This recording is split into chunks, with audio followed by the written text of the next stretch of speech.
What is up? This is the Working Investor. In this video, I'm going to reanalyze WPAY now that it's been around for a few months now. And this is a follow-up from my prior initial video on it. I analyzed the strategy on every single holding that it contains and painstakingly backtested every single holding compared to its underlier from the time of inception and plugged all that data into ChatGPT to crunch the numbers, in addition to my own manual number crunching. And the truth shocked me to the core and shook my fundamental reason for going into this fund. As always, nothing here is financial, tax, legal, or broken leverage advice. This is purely for fun and entertainment purposes only. I'm just a guy on YouTube making videos. I do my own personal analysis, and sometimes I could be wrong. I have seen other YouTubers talk about WPAY and all of the Roundhill weekly products, and they talk about something that's broken with their 1.2x leverage. And I don't trust anybody on YouTube. I don't think you should even trust me at all. I'm just a rando. But I feel like if I listen to what people say, and I trust but verify myself. And only after I verify myself and it makes sense to me, then I proceed to come to conclusions. Just a quick overview for those who don't know what this is. So WPAY is a fund from Roundhill. It's an ETF that attracts a lot of investors because it pays high dividend distributions every single week. Number one that should be a red flag is that it's a fund of funds. And I'll link a video in the description why I think fund of funds are far inferior to a thematic ETF or even an ETF that tracks a certain index, because there are some metrics of quality control. But that is a video for a different time. So let's break down what WPAY is. So it's a fund of funds that holds these funds inside of it that you see here on the video. And they're approximately equally weighted. Let me show you an example of one of these funds. A very famous one is How, because how are so many people interested in this? This is from Robinhood. So it gives you weekly distribution. So each of these funds have 120% or 1.2x leverage. They do not write any option on these mildly leveraged products. And what I understand is they use swap agreements to create this leverage. And every single week, you could see here, there is no guarantee the fund will successfully provide returns that correspond approximately 1.2x the calendar week total return of shares of Hood. So look, they're even giving you a disclaimer. We're not promising that it actually will deliver 1.2x. And we'll talk about that soon. By the way, when you go to a prospectus, such as the Roundhill prospectus, you should read all the disclosures of all the risks. All these risks are basically cop-outs telling you, and this is standard, but they tell you that these are all the risks that you accept by buying this fund, and there's no way to be upset at them if there's something that happened within these risks, because these are the risks that they disclose to you. And you are the one that pushed the buy button, so that's on you. So let's go ahead and look at the data. So some of the funds, all of these single stocks that make up WPAY came out in 2025. Some came out in February, a batch of them came out in February. Another batch I noticed came out in June, and then some in July. So I'm looking at every single underlying from WPAY. I'm looking at the WPAY version, the Roundhill version of it. And I'm looking at it compared to the underlying. We're looking at total returns from the time of roughly inception when Seeking Alpha has data on them until the current date. And let's look at Google versus GOOW. So you can see here that Google is up 43.96%. And we want to compare and look at, is it performing like 1.2x delivery? Is there a deviation of it? How big is the deviation of it? Is the deviation justified by volatility decay and path dependency? Because that is a risk you take when you go into a leveraged product, because these things, what I understand, they reset weekly. So when something is 1.2x leverage and it's reset every single week, if the underlying is trending down multiple weeks in a row, You have 1.2x leverage that's reset, recalibrated the next week, so it's another 1.2x. So you may find yourself with an amplified loss to the downside, and the same thing should be with the upside. That's called path dependency. The path it took could vary in your findings. So let's take a look over here, 43.96. And you multiply by 1.2 because that's 1.2x, so it should give you 52.75. Here you could see that it's close. I think it's close enough, 51.83. Remember, they have an expense ratio. There's other fees involved with swaps. There's a little bit of path dependency. I think that's pretty good for Google. Let's look at their MicroStrategy comparison. So MSTR was down since the inception of the Roundhill product by 49.74%. So that should be it should be down around 59.68% if you do 1.2x leverage. So in this situation, I think it did pretty well. It's actually underperforming that loss. So it's only 57.65% down. So this one I would say is okay. Let's look at Coin versus their Roundhill product. So in this period of time since they launched COIW, Coin is up 6.99%. So you would think that COIW, which is 1.2x leverage, should be up around 8.38%. Instead, it's only up 93 basis points. It's really, really, really not tracking nowhere, not even, it's off by like a mile. I mean, yes, it's very volatile. Yes, there's path dependency, volatility decay, but this is astronomically off. Let's look at Meta versus METW. So you could see that Meta is down since the inception of METW, approximately 12.28%. So you'd think that 1.2x leverage of 12.28 should be somewhere in the ballpark of 14.73%. And you could see then METW is actually down 16.32%, 2% further. Again, it could be that there was some, path dependency that was compounding. Now, this one's a very famous one. A lot of retail love this one. Hood versus HOOW. It's like, how are you into this? And the reason is because look at the performance. So Hood is up. Since the inception of How, Hood since that time has been up 55.11%. So you would expect approximately 66.13%.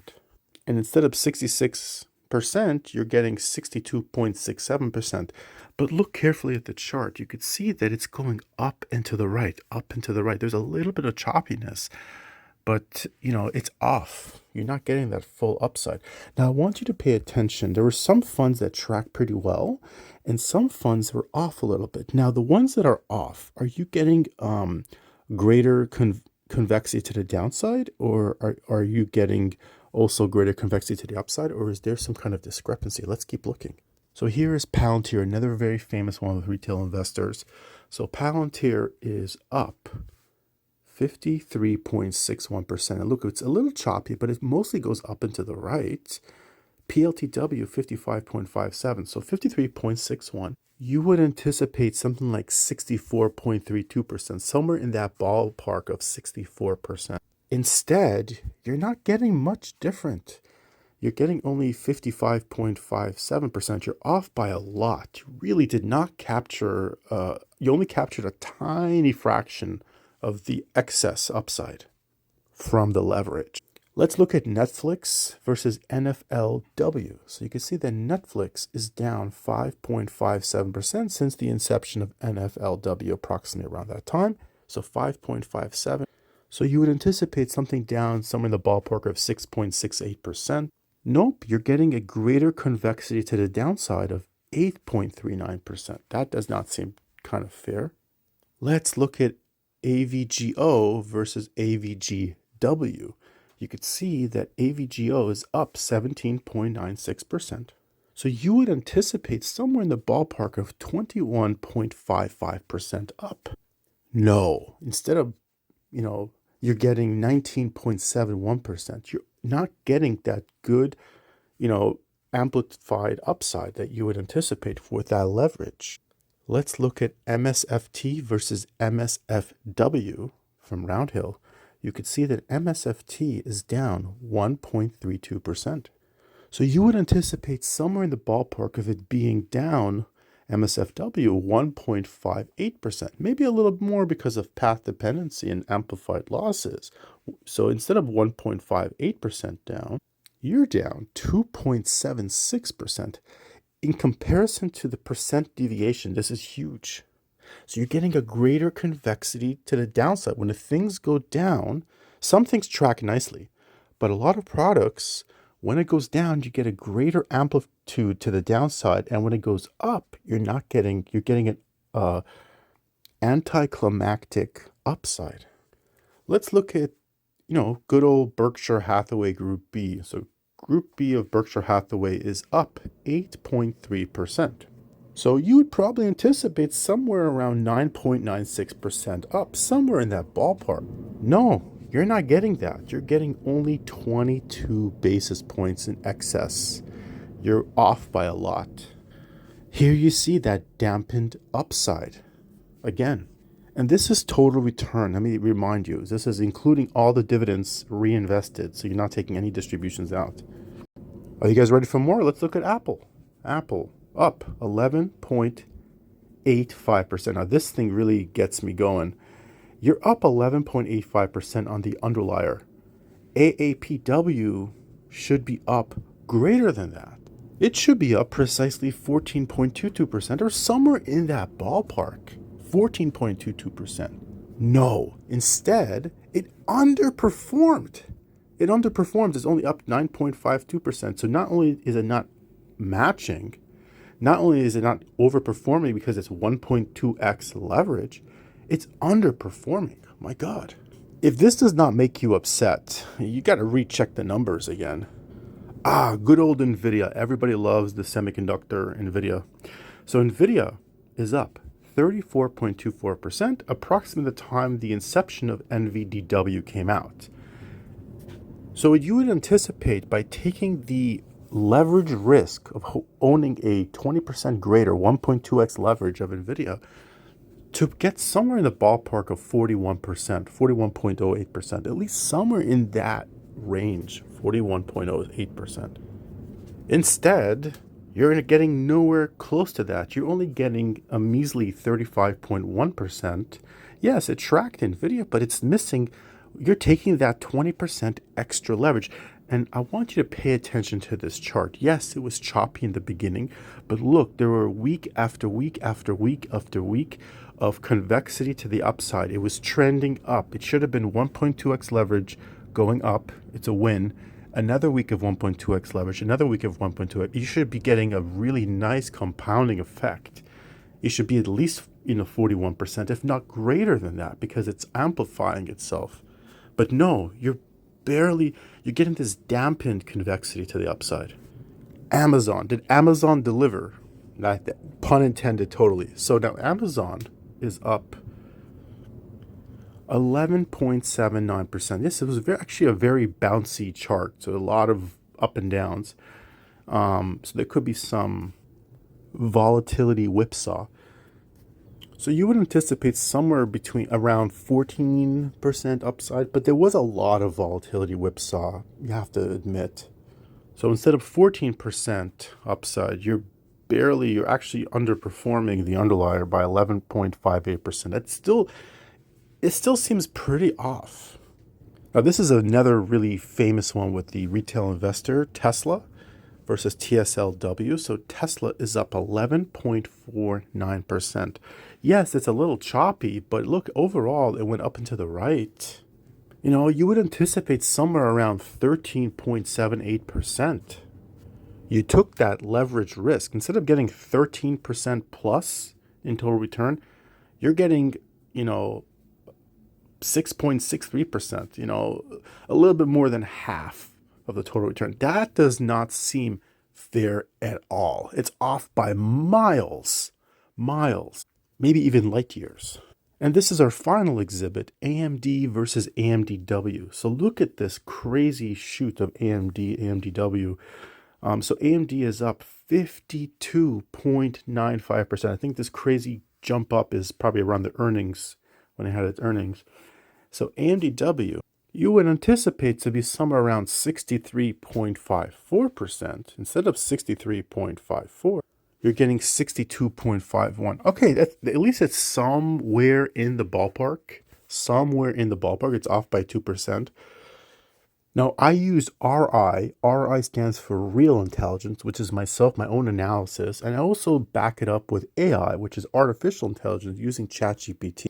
Now, I know there are a lot of problems that I've noticed with ChatGPT, but I think if you give it numbers, it's good at crunching numbers. I find that to be the case. So I plugged in all these charts into ChatGPT, and we ran an analysis of how much it actually, look at the actual capture column, off the 1.2x leverage. You could see that it's not really capturing very well with the upside. Certain things are close. A lot of things are dampened, severely dampened on the upside. Now we did an average, so the average upside capture, instead of 1.2x, the average, what it calculated was 0.93x, so not even 1x. And it highlights what we talked about. You could see what we talked about earlier. TSLW is only giving you 0.58x, so a little bit more than half of the upside. So that's horrible. That's really off by light years. COIW is only giving you, is like no upside at all. And let's look at the down cases, right? So these are the ones that were down, and you could see that the one of them was slightly better than we talked about the MSTR, MSTW, that actually impressed me that it did a little bit better. It didn't fall as hard as MSTR, so that actually didn't give you an amplified loss. It actually gave you a blunted loss. Good job there. Now listen, but you could see that Meta did worse than intended, and then Netflix did much worse, and Microsoft was a disaster with 2x leverage to the downside approximately. So remember, the average upside, the average was about 0.98x, so not even 1x to the upside on average. The average downside capture was 1.52x. So if you look at percentages, how much is deviating from the 1.2x, on the upside capture, it's underperforming by 22%. It's giving you 22% less upside capture that you would anticipate with taking on the risk of a 1.2x leverage fund. On the downside, you're getting about 1.52x leverage to the downside. That's amplified losses of 26%. You're not getting that 1.2x. You're getting way more amplified on the downside. And I agree with the analysis from chat that the 1.2x leverage products, I consider it bad leverage. This is my personal opinion, not financial advice, because it amplifies your losses more than intended. It fails to amplify your gains as intended. I agree with this. The drift is towards 1x. Remember we said it was like 0.98x. So it's closer to 1x on the upside. It does not behave like reliable 1.2x leverage instruments, and it often underperform the underlying stock. And this is the key, the bottom line. It makes your risk worse while improving return only a little bit. And I asked chat, and I looked at, because this seems very suspicious that the drag looks like it's beyond volatility decay, volatility whipsaw, path dependency. And the conclusion is, and I kind of agree with this, I think there's something called swap slippage that's causing this excess losses. There's also an expense ratio that also eats into your returns. So this could cause, this could happen via dealer spread, collateral insufficiency as far as the swap slippage, counterparty risk, counterparty charge, swap financing cost. I mean, the weekly distributions, if you're taking the distributions when the market is down, there's also something called sequence of return risk, but I guess somebody could always reinvest it to try to mitigate that sequence of return risk. But also, if you take the distributions, if the market is trending up, you can prevent the compounding of the upside. But that can also work for the downside too. So I don't know if I 100% disagree with it. I think it's more like sequence of return risk, which there are some mitigating steps that one, I think, could do.